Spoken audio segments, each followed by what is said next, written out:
Nope. There's Hello. programming for that. There might be, but I never know. Me neither. And we're live. Hello. Hi. Welcome. Hello. World. Welcome to another episode of Liv's Library. Woo-woot.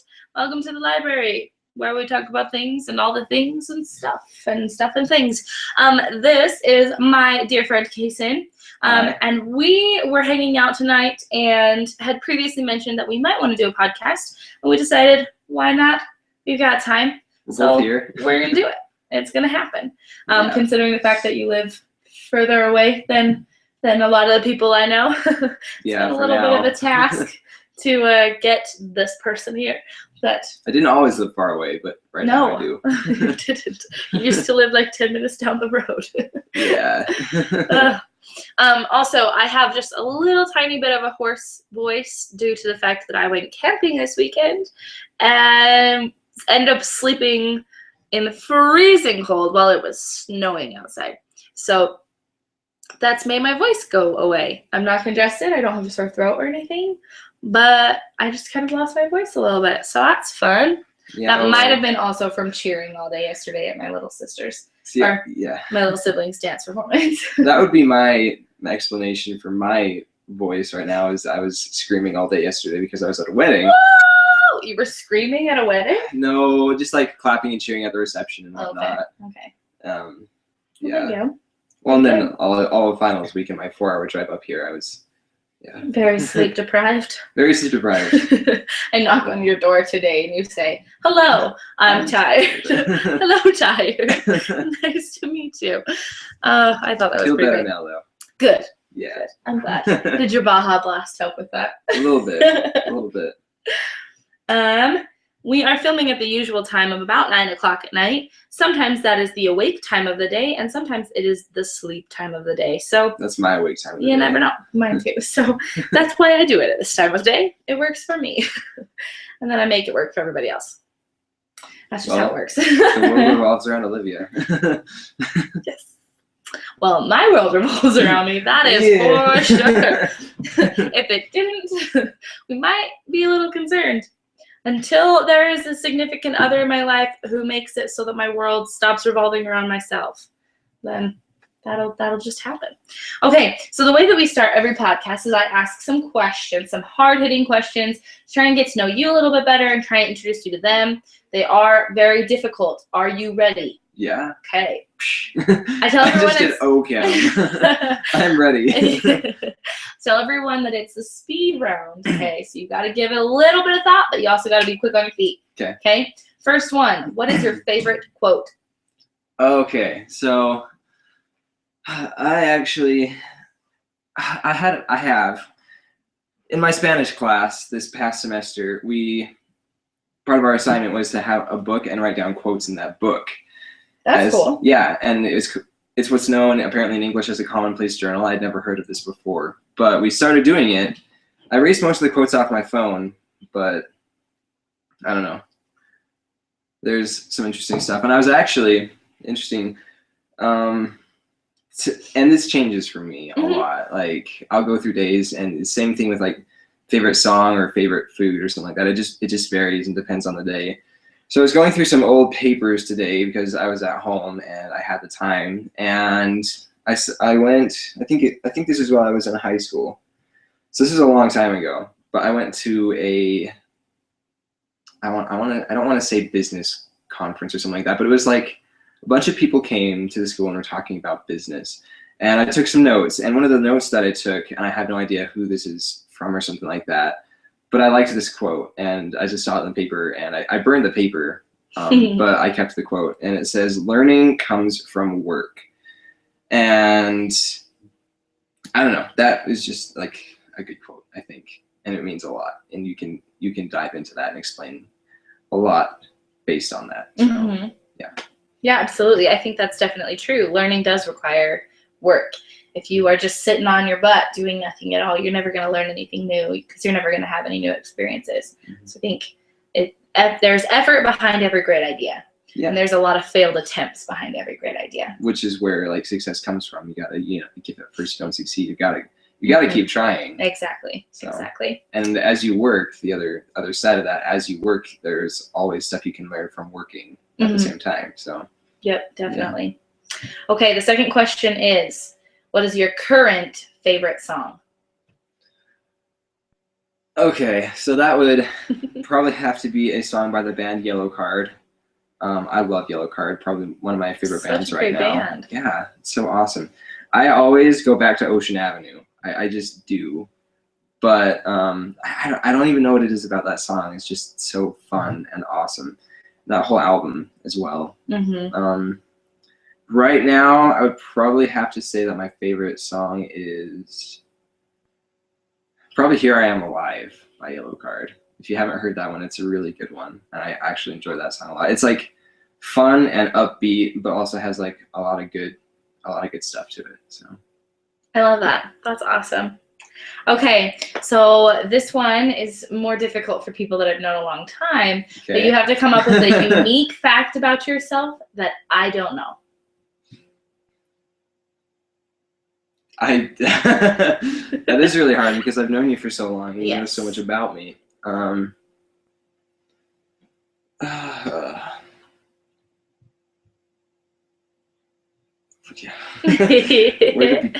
to begin?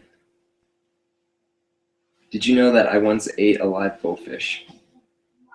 What? All the animal rights people who watch this are gonna be like, it was like a dare fear factor kind of thing. Yeah. You ate a live goldfish? Why? I'm sorry, animal activists. I do love animals and I love fish. Yeah. No, so this is at my church, and we had like kind of an activity, and this was a long time ago as well. But like they decided to do like some fear factor stuff, and so we went through all the fear factor stuff, and it was just like this fun little get together with a bunch of people, like nothing like actual church related. Just had to throw that out there. But so at the very end of this get together, they brought out like a tank of goldfish, and that was like the last challenge.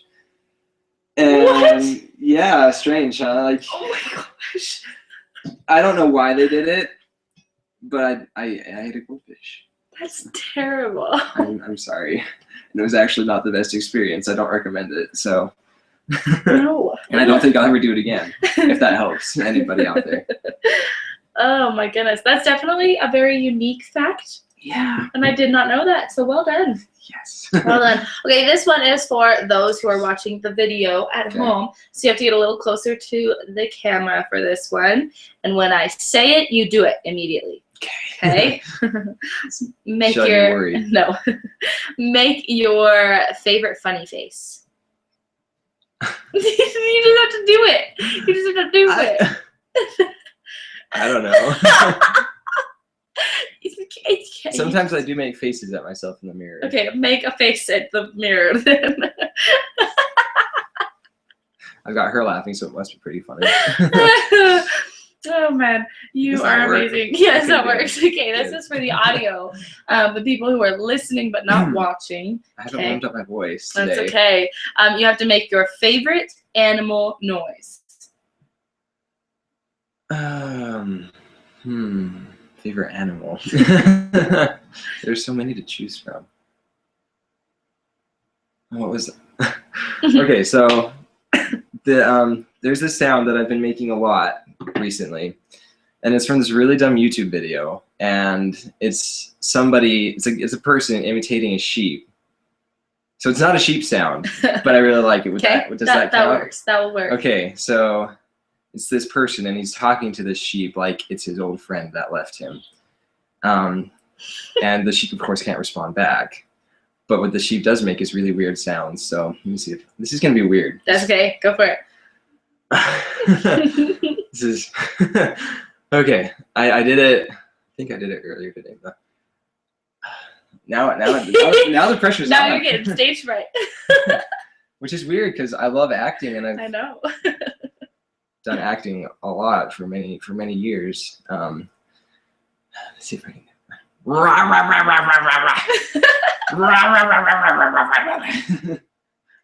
Oh my gosh. That's the sound that she makes. What YouTube video is this? I want to link it in the description below. Okay, so it's a really strange YouTube video that can potentially be offensive. That doesn't necessarily like offensive in like a bad words way, but like just strange, and it's called Llamas with Hats. Llamas with Hats. Llamas with Hats. And I think it's episode, I want to say like 7. Okay. But like there are 12, so if you want to like link the whole video, you can. But I have seen some of the Llamas with Hats series. Yeah. So it's one of those, and his friend, the other llama, leaves. He's like he's fed up with Carl and leaves. And so I would Carl probably be fed up with Carl too. I think everyone would. I think everyone would like turn him over to the police like, instantly, and I don't know why the other llama, Paul, didn't think of that to begin with. But yeah. Okay. Yeah. If y'all want to know what that is, I might link it in the description below. But if not, just search llamas with hats. It'll come up. Super funny. It is super strange. It is very weird. Okay, I just have a few more for you. Okay. What is your favorite cheese? Pepper Jack. Your favorite cereal? Raisin Bran. Good choice. Thank you. I like Raisin Bran. I think we talked about Raisin Bran one time when I called you on the phone. I think we might have. We've had a lot of very, very unique conversations. You know, that's just me. I just am weird like that. I think we both are, and that's why we can have such good conversations. Just because we don't care about how random we are. For real. Earlier, we were having. Did you realize how many topics we talked about earlier? I just do that. I topic jump. Oh, but we both did so fast. I mean, it just went from one to the other. Yeah, I don't know how many. I think I counted by the time we left because I was thinking about it. Okay. I think by the time we had left, I had counted 7 different topics. That's a lot. In just like a 1 hour period. It was a little less than an hour. 7 different topics, and we covered them fairly well. Yeah. In some detail. Yeah. So we did great. We are great at conversaciones. Oh, and I speak Spanish too. Yes. And I like to pretend sometimes, and I'll throw random words. Oh, you speak fine. If there are any random Spanish words and things that come into this, it's because I'm trying to be dumb. No, can we do another episode at some other time? And I really want to. I was thinking that. I was like, all right, I'm gonna make sure that I feel more confident in my fluidity. Okay. And then we're going to have a Spanish. Whenever you talk to me in Spanish, like, and then you'll get better. Okay. I don't know how I'm going to do the rest of this episode then. No, I mean, like, some other time. I know what you're talking about. I'm just teasing. Okay, so the last question that I have for you. Okay. Have you read any good books lately? I did, actually.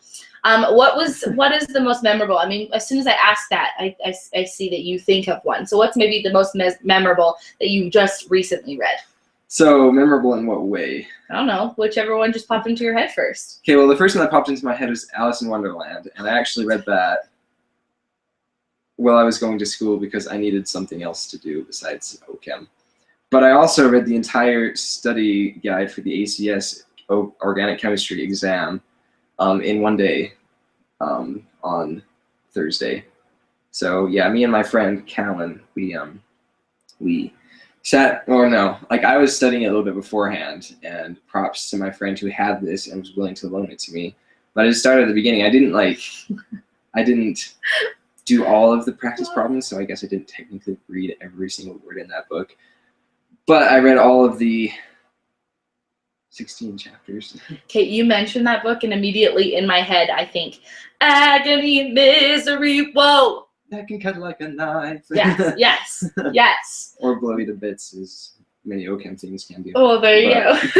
Yes. Not really the stuff that I work with, but. My goodness. I don't know why you would choose to do that. Okay. Because I want to go to med school, that's why. So he just reads random stuff that nobody else I wanted to pass my exam, understands. and it was a good thing I did that too. Good. I'm but glad no, to hear Alice that. in Wonderland was probably like one of the most interesting books that I've read recently. Okay. How has that book impacted like your life? See, a little bit more about me, I guess. I really enjoy. A lot of people think I like really weird movies, but I just like really psychological things, like psychological books, psychological, like Things that make you think. Yeah, things that make me think. Like Inception, I loved that movie because it made me think. And then I'll watch it with some of my friends, and they're like, "I hated that movie." It's like, well, how could you hate that movie? It's like it makes me think too hard. I just had to watch it twice with you to be like, "What's happening now?" Yeah, and like seriously, I've watched that so many times, and like I still keep picking up little things because Chris Nolan is a genius. But yeah, so what I really liked about Alice in Wonderland was all of the psychology in it, and there's a lot, which is like what makes it interesting, I guess, to adults as well. It kind of threw me off because it wasn't like, and yeah, like I kind of knew the story, and I kind of knew that the Disney adaptation did not have everything in it. So I read the book, and I was like, well, where's all this stuff? And then you read the next book, Through the Looking Glass, and it all shows up there. Have you read Through the Looking Glass? I did read Through the Looking Glass as well. Yeah, I think, which was also very interesting. I've read both of them, and I didn't realize some people read Through the Looking Glass first, and then they read Alice in Wonderland. That's interesting. And you can read them either way, and either one can go first. It's very weird the way that it's written. Either one can go first, and like the story, because they connect because they're the same story, but they don't necessarily fit on a timeline. Yeah, which I thought was very weird. Which is like the thing with the whole story in general, is it doesn't really have to fit on a timeline. Like it's just so random, and I am very random.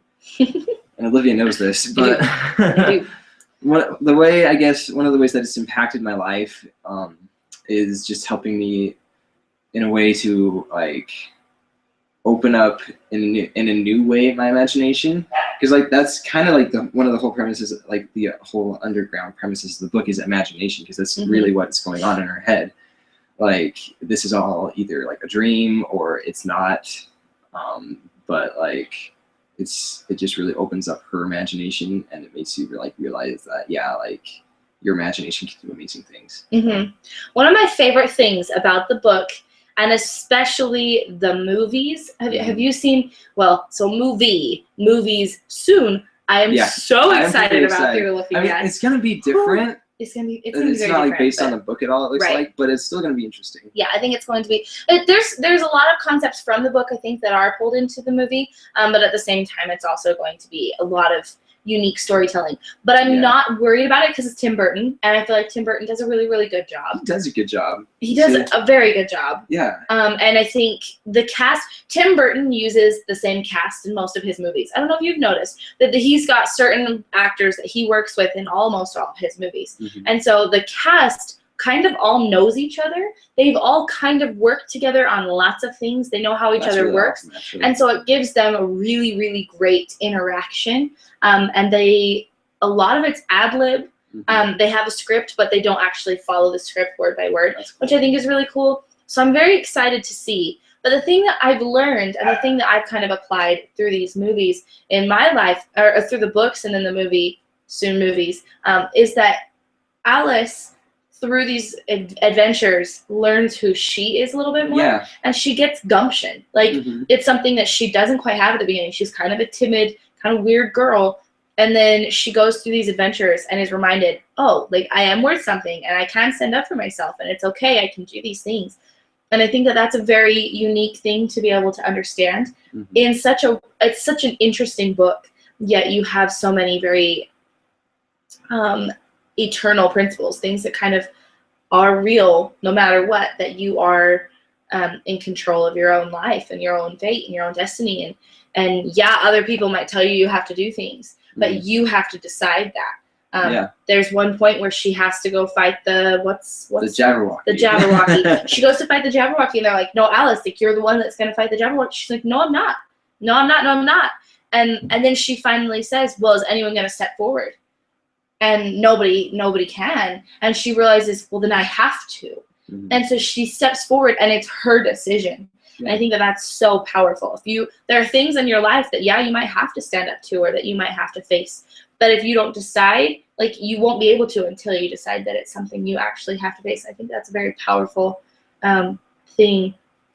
That's definitely something I enjoyed that they brought out in the movie, was like the agency of the situation. And that's one thing that like actually my Spanish professor. He brings a lot of really interesting topics to class, and agency is something that's very important and more important than I had thought before in literature. And if you look at characters, it's interesting to analyze the amount of agency that they have as you like go through any given story. And that's one thing, like the last time I watched Alice in Wonderland, which I think was when I was at work, because I can watch movies at work, it's fun. But one thing that I definitely noticed is like at the beginning, like she's just kind of dragged into this like whirlwind world of like craziness that she has no idea about. But like then she masters like herself. She like takes control of her life, and that is what like, and she discovers her own agency, and that is in a big way what helps her overcome the barriers in her way. So. Yeah, I totally agree. The topic of this particular episode is music right now, but we're kind of going in a different direction, and I kind of like where it's going. Okay. So I'm thinking, let's keep going with this direction. If we end up tying into music, cool, and if not, then fine. Music ties into everything. So I think maybe focusing a little bit on the idea of agency. And you mentioned how it's important in a lot of different, it's important in all literature. Can you name another scenario or another story, or maybe even in music, if we want to take it that route, where agency kind of plays a role in the way that it is perceived or the way that you understand it? Okay. So last 2 weeks ago in my Spanish class again, and a lot of this just comes from my Spanish class because that's like that's where I've actually been able to read a lot more books because I've been really busy. So having books actually assigned as homework, although they're in Spanish, is really nice. That's and awesome. Actually I really like reading in Spanish too. But actually the last day that we had class, my professor brought 5 songs from the Latin Grammys. And he was like, okay, so we're going to go through this and we're going to have our own little Latin Grammy Awards ceremony. And we're going to decide which of these songs we think is the best based on our literary analysis. And so we all broke into little groups and listened to the songs and analyzed them and really just like tore them apart. And I can't remember the name of the song right now. Let me see if I can find it. I can't even remember what it's called. Do you remember what the premise was behind it? Yes, that I do remember, but I would like to, be able to like supply a title and stuff and give credit where credit is due. But I don't have my Spanish stuff here either. But basically, we can link it in the description as well. So if I remember I'll have her do that. I think I remember the name at least.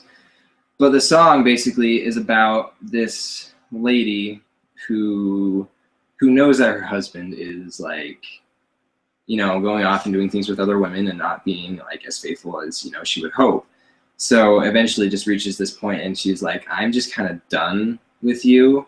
So you go and do your thing, but I'm just like done being like secondhand. I'm done being like on a lower level. Sad.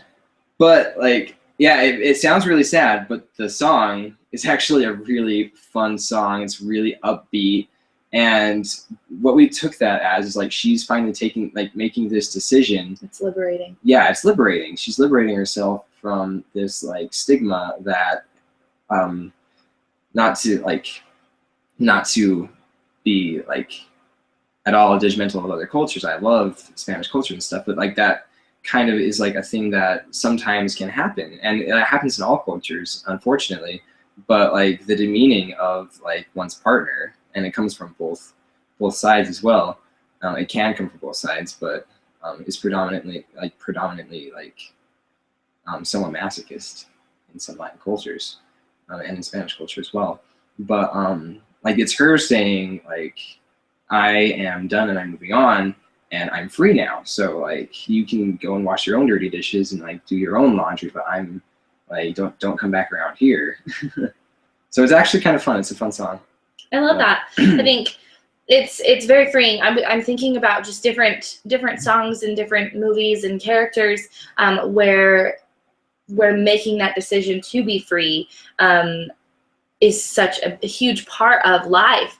Off the top of my head, I'm thinking of, actually, it's a song that came out recently. It's called Money on My Mind by Sam Smith. I love Sam Smith. I'm such a big fan of his, and he does some phenomenal stuff.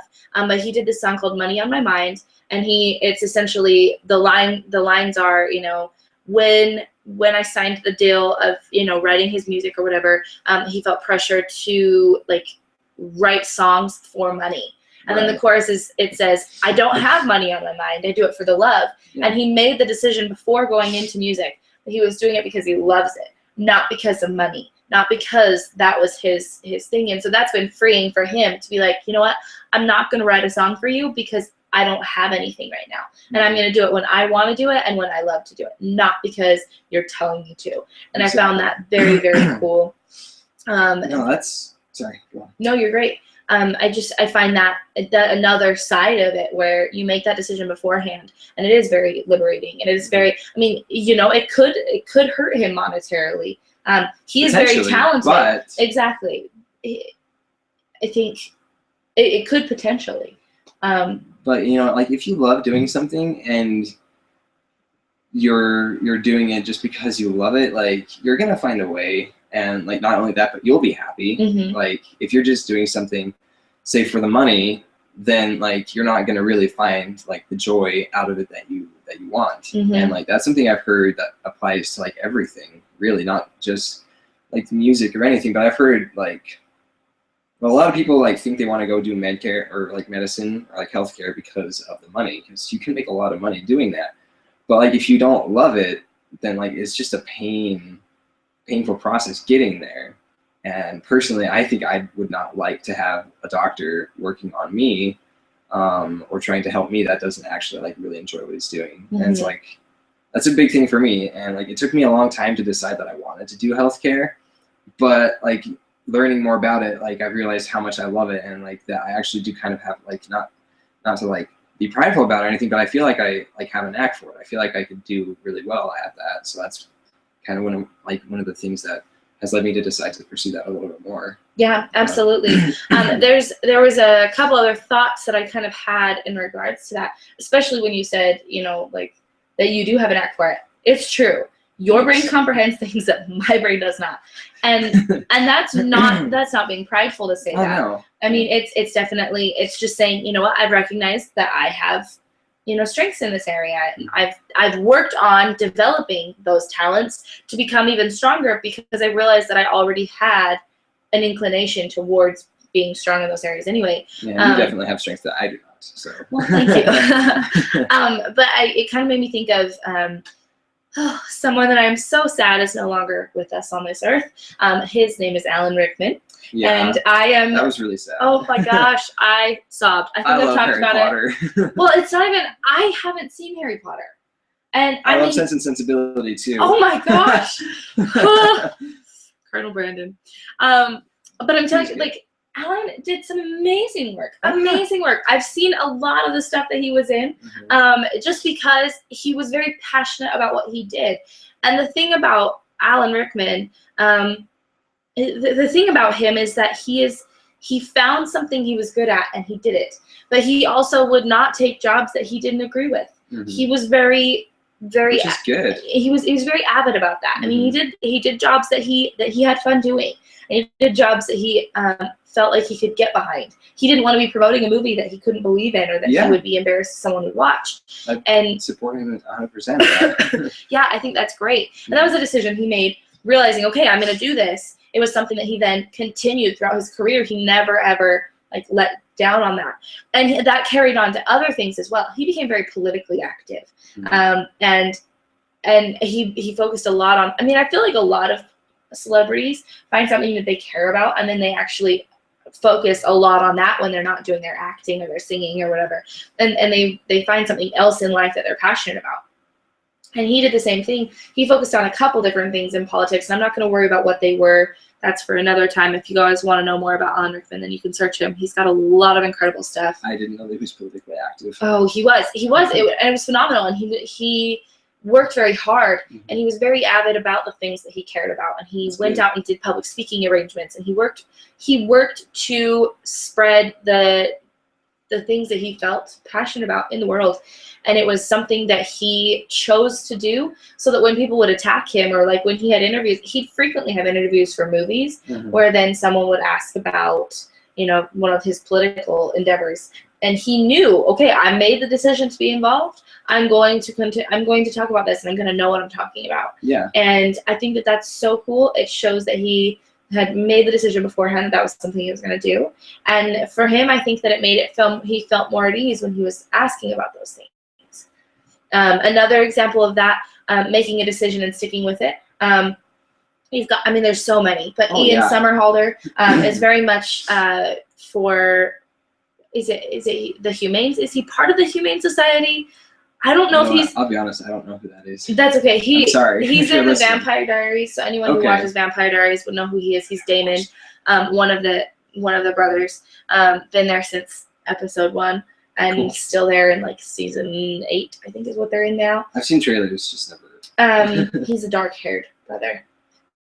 If you've seen trailers, it's not a big deal. But he's either involved in the Humane Society, or he does have his own foundation, and his own foundation focuses on the Humane Society and animals, as well as like preserving like water and just the earth, very much being like very important things, very green. Very cool. You can go to the Ian Somerhalder Foundation.org, I think is what it is.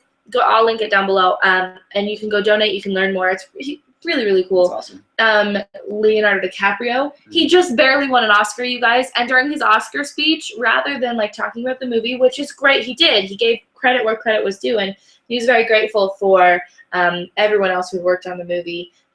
Spoke very highly of Tom Hardy, who I love Tom Hardy. Who very easily could have also been. Tom Hardy was nominated for Best Supporting Actor in the same movie, but Tom Hardy's role was almost considered for an actual lead actor nomination rather than the supporting nomination. Okay. So they decided, rather than having 2 leading actors in the same movie competing for the same thing, it was better to give him the option of the supporting actor because he was technically.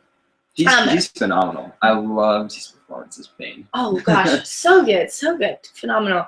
But the thing that Leo did, he gave credit where credit was due, and then he talked about something he was passionate about. He's very passionate about global warming. He's very passionate about the lack of water. He's very passionate about those kind of things. He goes to different countries and talks with, the Prime Minister. I believe he met with the the Pope. He met with the Pope in Rome to talk about what we can do as the Earth, as the population of the Earth, to make sure that we are preserving our water and to make sure we're preserving our lands. And I think that that's so cool that people make those decisions and then they just kind of stick with it. And they really do.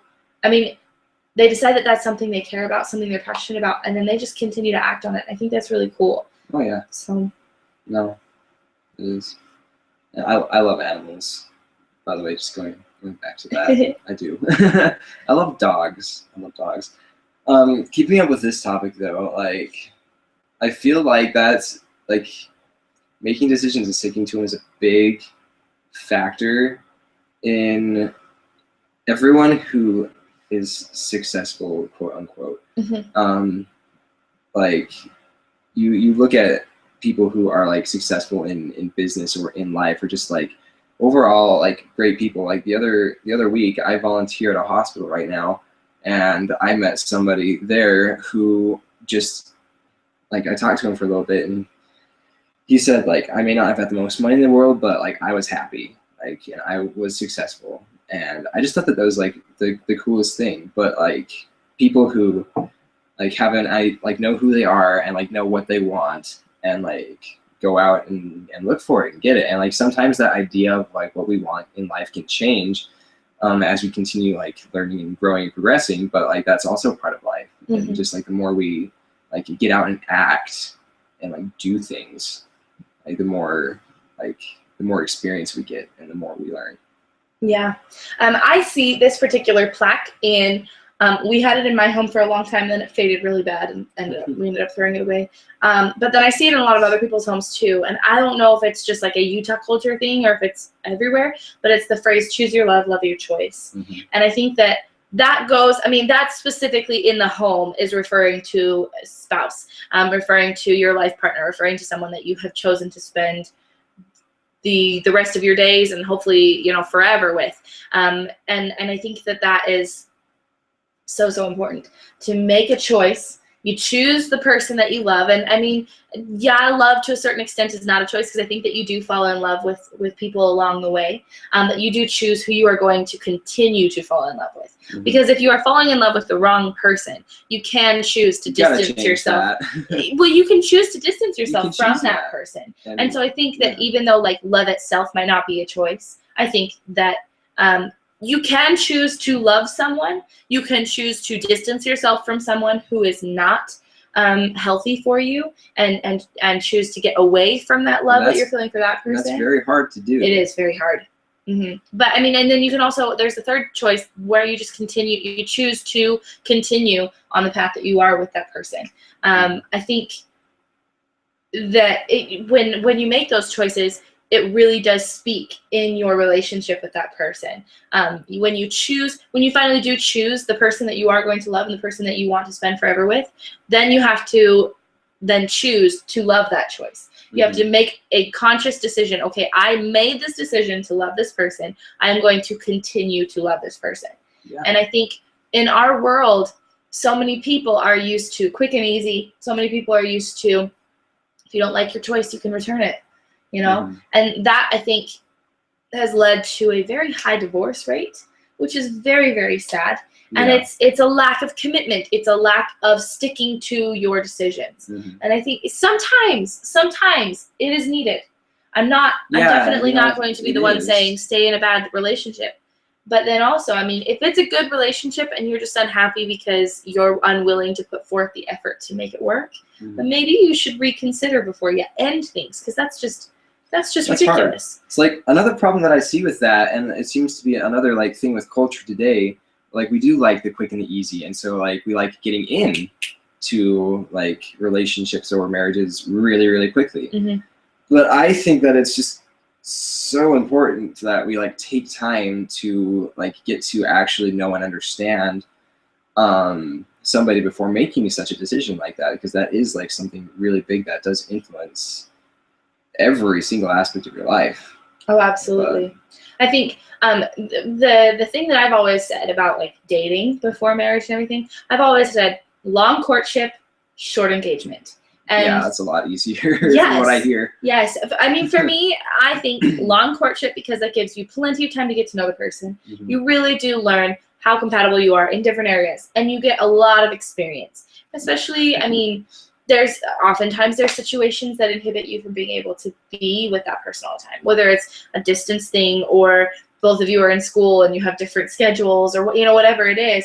You need time where you can actually get to know each other in the different situations that you are in. And then when you get engaged, just get married. I think the long engagements make no sense. If you know you're going to marry the person, just marry the person. And if you don't know you're going to marry the person, don't ask them to get married. Like, I don't understand the idea of getting engaged and then waiting forever. I think if you get engaged, okay, you've committed that you're going to get married, just bloody get married. I don't understand it. I mean, for me, I'm a virgin, and I plan on being a virgin until I get married. That's something that for me has been something that, it's kind of been the plan. Yeah. And same with me. It's not something that I necessarily plan on changing. I hope not. And so for me, I think the more that you get to know the person, and the more that you plan on like spending the rest of your life with this person, the more you realize, okay, like, yeah, this person is going to be an instrumental part of my life.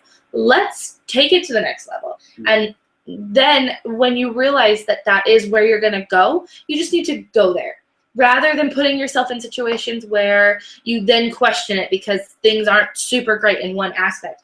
You have to understand that every relationship, everything that you learn takes work. Effort is required. Because, like, sure, maybe I'm wrong, but my first kiss was terrible. Really? And I think it's because the person I was kissing didn't know what they were doing. Maybe it was because I didn't know what I was doing. Maybe because we both had no idea what we were doing. That can cause problems. Yes, but then as I continued to date this person, we continued to kiss because that's what happens when you're dating. At least I hope so. Me too. It's a very fun thing to do. And I think that you should be able to have kissing as a part of your relationship. That's up to you. That's up to you. But, I think... but when you were kissing someone, maybe it wasn't great the first time or the second time or the third time, but then as it got on, it was more and more fun. I feel like you get practice. Exactly. It's practice. It gets better. Mm-hmm. And I think that that's the case with everything. And I know so many people who have decided that they want to be with someone forever, and they decided to take the next step. And for them, the next step was to have sex. And they decided to have sex, and they realized that it was not fun. It wasn't good. They didn't feel like it had worked well. And so then they're like, what do I do now? Do I get out of this relationship? Oh, and I'm like, no. You keep having sex because it gets better. It's the same as kissing. You just have to have practice. You have to learn how how your body enjoys it. You have to learn how their body enjoys it. You have to learn how to work together. You have to learn how to communicate. It's all things that you have to learn through that. And so I think that you have to make the decision to stick with it, because otherwise, what are you doing? Like, why on earth would you decide to do something that doesn't? It's something you got to do, like, in all aspects of your life. Like you've got to work at it. You've got to recognize that it's something that takes work, and that nothing really comes easy. Like, nowadays it is all about like quick and easy like solutions. But some things in life just don't come quick or easy, and especially not in relationships. Relationships are hard. Like, it's something that takes a lot of work and a lot of commitment and dedication. Like, especially if both partners are, working and like, or going to school or doing both, you have to like choose to make time for that person. Yeah, I've found that. And this is something that I've experienced through my life and through, you have to make like you said, you have to make the decision to actually spend time with that person. If there is a long distance, or if there is time that is stopping you from spending a lot of time together, you have to make effort to communicate with that person. Me, I am so terrible at communicating. So, like, when we're in conversations, I feel like I'm great at communicating. Yeah. But then we'll go months without talking because then we'll start talking and like it never happens. It never happens, which is great. I think that's great. Yeah, I'm so grateful for so grateful for the friendship that we have, the relationship we have. Me too. But I've learned, if I'm dating someone and I don't find myself thinking, I need to text them, I need to call them, I need to snap them, I need to somehow tell this person I love them.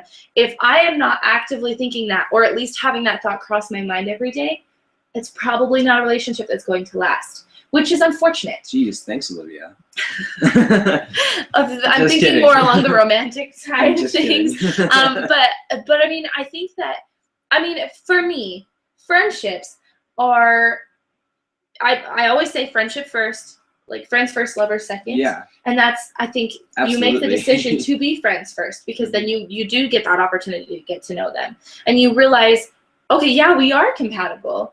Let's push it. Let's see if there's more. And I think that that's a huge thing. But then you make that decision to make the jump to more than friends. And then you have to renegotiate things. Like, I have to say, I really am so terrible at texting people. I'm terrible at texting my own mother and my own sisters. Like, my family will try and get a hold of me, and they have to call me. I love phone calls. I can make phone calls. I can talk on the phone while driving. It's really simple. I can't text while driving, especially because it's illegal and it's not safe. Yeah, it's not safe. And I mean, I can snap because I can snap while I'm walking or whatever else. Yeah. And that's typically how I communicate with my sister through Snapchat. And then my mom, I call her. I call my mom all the time. Like, my mom and I, we probably have phone calls going back and forth at least 4 or 5 times a day, because I'll have different things to tell her. I'll be like, hey, I'm calling you for like 2 minutes. Here's what happened. Tell me what to do. Okay, thanks, bye. And we're both in a hurry. But that's how we communicate. And when I'm in a relationship with someone, I have to actively think, okay, how do I today reach out so this person knows that I care about them? Whether it's just a simple, I so much appreciate like a good morning, beautiful, or whatever. I love those. Love them. They make me so happy. And then I, in turn, try and do the same thing, whether it's a good night or, hey, thanks so much, or, you know what, I love you. Like, I think even if it's just a simple, quick something, making the active decision to do that will help that relationship continue to progress rather than become stagnant and not last. Mm-hmm. And I think that it's an active decision that you have to make in a relationship. Yeah, I mean, like, if there is no active communication in a relationship, chances are, and statistics are high, that it's not going to end very well because there's no real understanding. Mm-hmm. There's no mutual understanding. Communication is so key. If you feel like you're a bad communicator, again, it's just practice. You got to start doing it. Yeah. So, yeah. Going to, I mean, kind of changing subject again. Well, not changing subject. We're kind of on the subject of making decisions and making choices. Can you think of a time in your life where making a specific decision either helped or hurt you in the long term? Probably examples of both, but you know what? Like the other day, I was sitting at my house. I was doing homework, and my roommate asks or says like, "Hey, let's go out and get some lunch. I'm paying." And I was like, "Okay." So we went to this local Indian restaurant, which is actually really, really good. In Cedar, it's called. I think it's called Bombay Cafe or something like that. If you are ever in Cedar City and you like Bombay Indian Cafe. food. If you're ever in Cedar City, I would also recommend the Pastry Pub because there's no better place. But we went there and we were talking, and I'd driven past this place a couple times before and I'd seen it. And so we were talking, and I was like, "Yeah, thanks for bringing me out here. I'd seen this place a couple times before and thought, hey, I need to go there sometime." And he said, "Well, that's the difference between me and you. You think, I act." And I was like, "That's really interesting." That like kind of changed the way I thought about some things, and that's like kind of been on my mind a lot recently. I've kind of thought a lot, and actually like been doing some like studying kind of geared towards that, and trying to make some like changes, I guess, in a way, because it's true. Like I think a lot, and before I make a major decision, I like strip it to the bone. I tear it apart, which can be really good, but also like sometimes you just gotta do stuff. You just gotta like decide, and it's something I've been doing better at. But like actively like making decisions has been something in the past that's hard for me. Like I remember, I don't even know when it was, but I went to a store and I found a jacket that I really liked and another jacket that I really liked, and I was so torn, and I could not make a decision between which jacket to buy for the life of me. And you think that's so dumb, it's just a jacket. I was having a real struggle, and I finally decided on a jacket. I was really happy with the jacket I decided on. I still wear it. It's wonderful and warm and cheap. It was cheap, which was actually really nice. But yeah, so like I feel like nowadays I'm doing a lot better about like just making a decision and going with it. But I mean that's one example from my life where I had like a real struggle making a decision, and it didn't have like any like big eternal impact on my life besides keeping me warm, which is nice. But yeah, just like that whole thing of like, you know what, sometimes there's just things in life that you gotta make a decision and kind of go with it. And that's been hard for me. It's still kind of hard for me sometimes, but it's something that I need to work on more. Don't know if that exactly answers the question, but yeah. I think I'm typically much more of an actor. I kind of act before thinking sometimes. That's really good too, but sometimes that can get you into as much trouble as waiting and deciding Yes. later. Mm-hmm. Yep. I think as far as like being indecisive, I'm going to go kind of into the same direction that you were telling about the jacket. There was a pair of shoes that I loved so much, And I just thought, there's no practical use for those shoes. They were a tall heel. They were probably 5-inch heel. I love my heels. I wear like 4, 5, 6-inch heels all the time. I love them. They're so nice. They don't even hurt my feet really at this point. See, that's good. If I'm wearing them for more than 12 hours, then they hurt. But if I wear them for less than 12 hours. I think if you wear anything for 12 hours, it hurts. Exactly. So I think that, I mean, for me, I've come to really not have them bother me.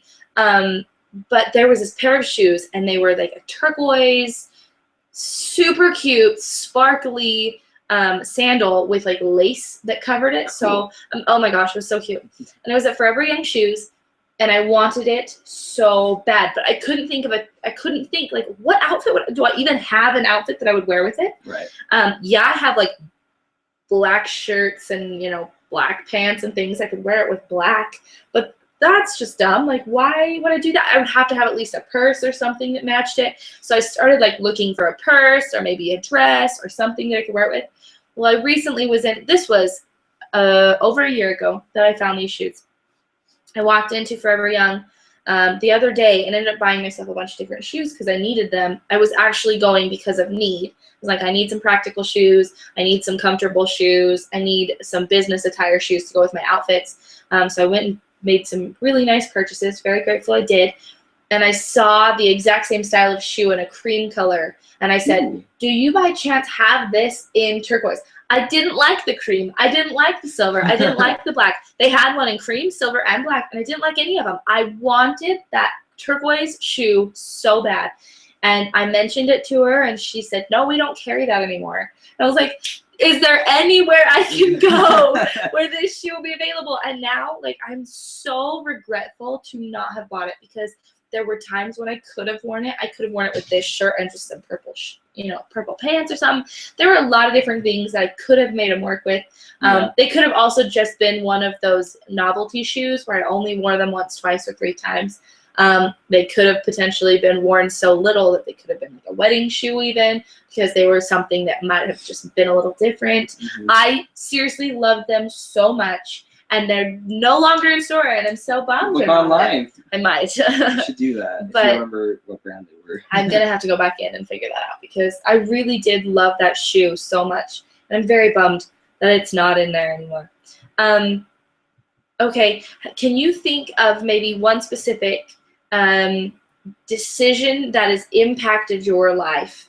A specific decision that has even now impacted the way that you live your life. Yes, or the person that you are now. Yeah.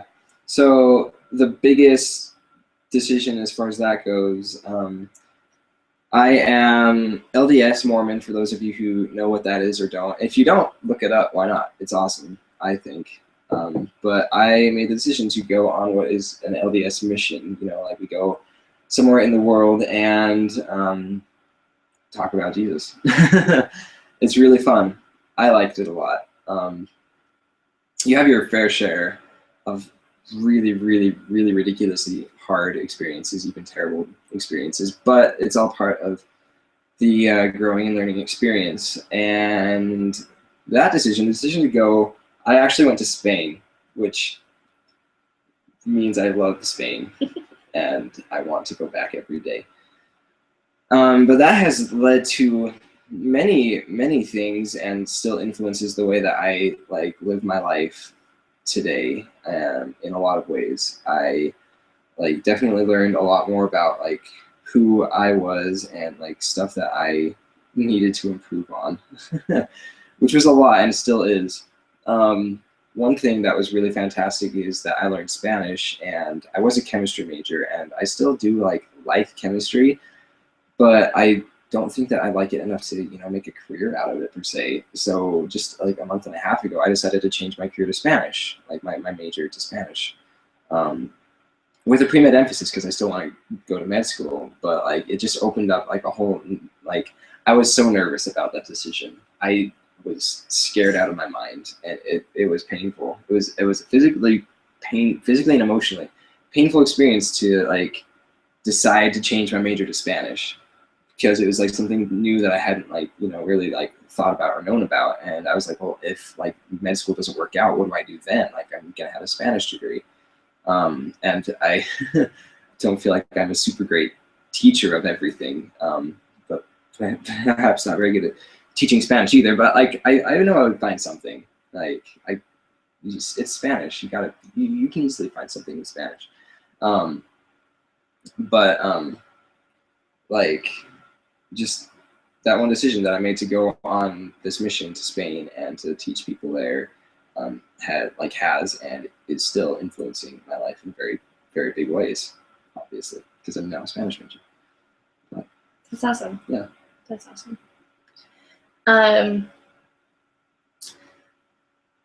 Is there anything else that you would maybe, I mean, as we're kind of closing, I think that we are reaching a point in the conversation where we're kind of done. Or, I mean, we could force it to continue, but I think we're reaching that lull point. I like talking. If you want to keep talking, then do you have any other subject matter or any topics that you would like to talk about? Well, it sounded like you were about to ask me a question, so.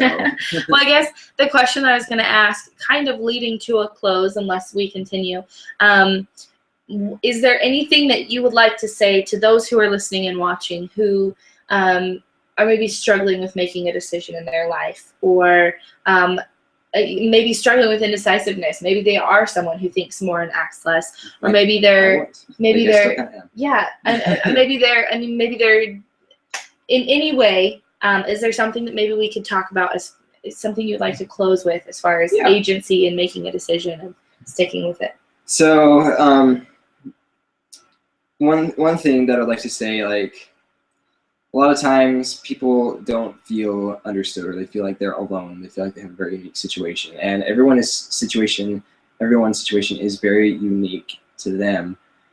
But there's somebody out there that understands you. So if you feel like you really struggle with this, like with anything, like find someone that you can talk to about it, and talk to them about it, because that really does help in a big way.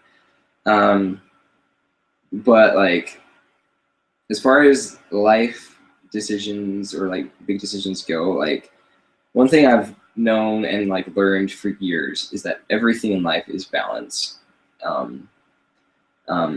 You gotta just find a way to balance. You gotta find a way to balance time. You gotta find a way to balance life. You gotta balance like money. You gotta balance relationships with everything else. Life is balance.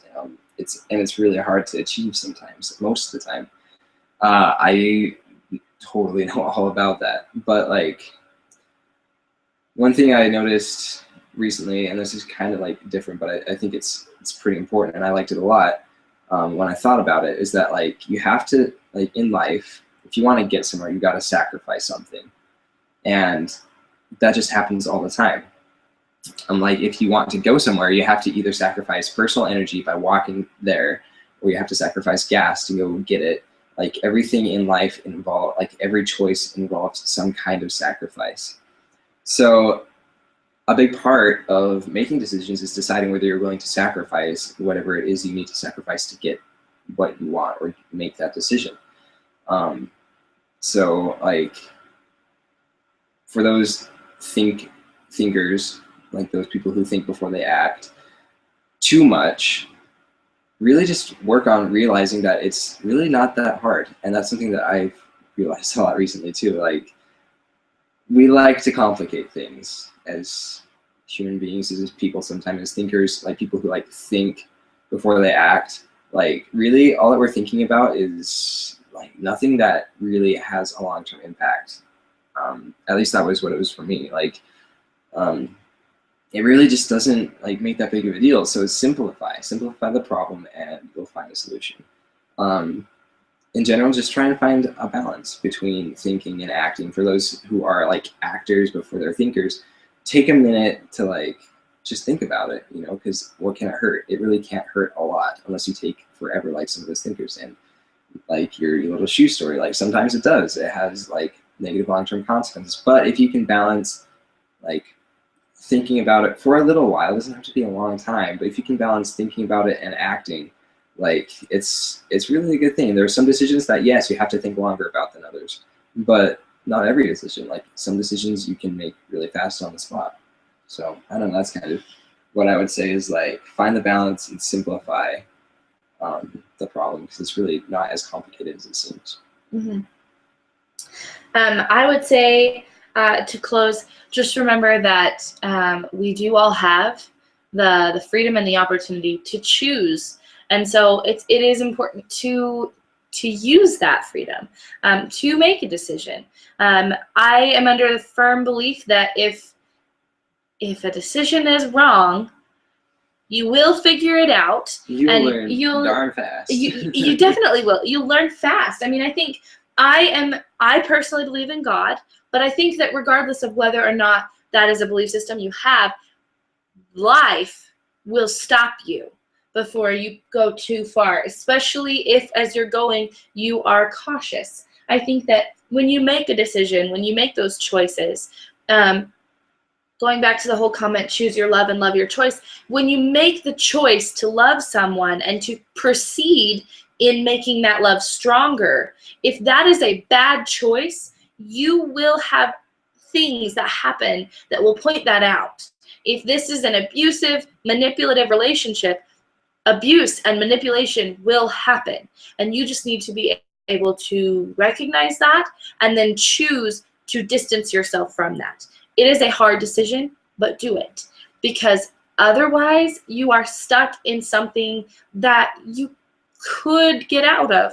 And so many people don't realize that they have the opportunity to make that choice, regardless of where they are and regardless of what situation they're in. I specifically go to the idea of relationships because I've been in some bad relationships, and I'm able to now look back and say, I made the choice to get out of those relationships before they became something even worse than they already were. And I'm so grateful that I realized I had that opportunity to make that choice so that now I can happily say I made the right choice rather than being in a relationship that was miserable and thinking every day, did I make the right choice? Is this really what I'm supposed to be dealing with right now? I believe life is here to make us happy. I believe that everyone is on earth to be happy. Happiness is the only thing worth fighting for in your life. And I think that the people in your life, the things that you do in your life, and everything that you are surrounded with in your life is there to make you happy. If you are not happy, then make your decisions change so that you can then have that reflect in your life and make you happy. If that's changing your job, if that's changing your relationship status, if that's, whatever, be happy. Find something that makes you happy and then make the decisions to continue that direction. I think that is, once you realize that you have the ultimate power of decision, then that changes your life so immensely. Mm-hmm. Yeah, just kind of following along with that, like sometimes we can end up thinking that we don't have the power to choose, or like I've heard a lot of people say like, or who feel like they're trapped in some decision, and and that happens in literature actually a lot too, where you look at characters, and this is actually really fun to do. Like if you are reading a book or even watching a movie or involving yourself in some sort of literature, like it's fun to just ask yourself what degree of agency, what degree of ability to choose this person or this character has, and it's something that I found a lot of enjoyment in. But like I've noticed also that happens in life. Some people like decide not to have agency. They decide to like just kind of drift in whatever situation they are. But like life, I think that's not something that really leads to happiness. Like Olivia was saying, like we should choose something that makes us happy. We should choose to be happy. Mm-hmm. And for those who may be in that situation, I recommend choosing to have agency. Like if you come to a situation where you can like make that decision to choose to make more decisions in your life, absolutely do that, because like having the power and ability to choose is such a big part of life that many times goes unrecognized and unappreciated. Love that. So, yeah. All right, so the way that we end every episode of the podcast is by asking one final question. We take it a little bit more lighthearted one more time, and then just ask one more final question. This is the only question in the podcast that I actually answer to. Okay. As far as these introductory questions go, your question is, what In the last week, what's your weekly obsession? So in the last week, what have you been most obsessed with? This week has been BioShock Infinite, the video game. It's beautiful and very well done. So that's been my week obsession of the week. It's actually like the background on my phone. That's awesome. Like that. That's awesome. So, yeah. My weekly obsession has been the color blue. Right. Good color. I'm not entirely sure why, but it's a color that makes me very happy. And I went through and edited a bunch of stuff on my computer, made the background something that had blue in it. Mostly, I think, at my work, my office, the background of my computer is a bedroom that has just blue, different shades of blue in the artwork on the walls and in the bedspread. Because I work in an apartment complex, it's nice to have something that correlates with the apartments a little bit. However, sometimes mine does not. My personal computer has a blue sky. It's a picture of me outside and has a picture of the blue sky. I have a picture of my sister and I on my phone that has the color blue on it. And mostly the shade of blue that I'm most obsessed with is the color of the blue sky. And it might be because we have not had a lot of blue sky here in Utah. It's been really weird. We're now in May, and it's bipolar. been raining and snowing, and it's weird. So I'm definitely obsessed with the color blue. Not necessarily wearing it, but just seeing it. It's been very happy for me. All right. Well, thank you for being a part of this. Thank you, web audience. Yes. Thank you so much for joining us. Now, you guys know that if you want to see Kasen again, we do have other subject matter that we would love to discuss. We would love to be able to cover again. Yes, we can. We were originally supposed to talk about music, and then we completely took it a different direction just because that's how we are. Our conversations kind of go wherever we decide to take them. And I think that this was very interesting. I think this was a good conversation. A good topic. I would love to be able to talk to Kasen again. So let me know if you enjoyed this particular podcast by clicking the thumbs up button down below. If you want to see more of these podcasts, make sure to hit the subscribe button. That's also down below, the little red rectangle that's just down below this video. And last but not least, please make sure to comment below letting me know what your weekly obsession was. I love reading them. They make me happy. I love seeing what you guys are obsessed with. Sometimes your obsessions become my obsessions. And if you really, really like this, go ahead and share this video on social medias. I'm trying to get to 1,000 subscribers on this channel by December. And I would really, really love to see it happen even before then. So please go ahead, share this, and tell other people to come and visit me too. And if you have any comments for me, do that too. If I was like completely boring, you let me know. You're welcome to do that too. Although he's not boring, y'all know that. Well, thank you. Or tell me good things. I like good things. Thank you again. Thank you. I have had a great time. For all of you back at home, don't forget, smile, remember that I love ya, and stay beautiful. Subscribe.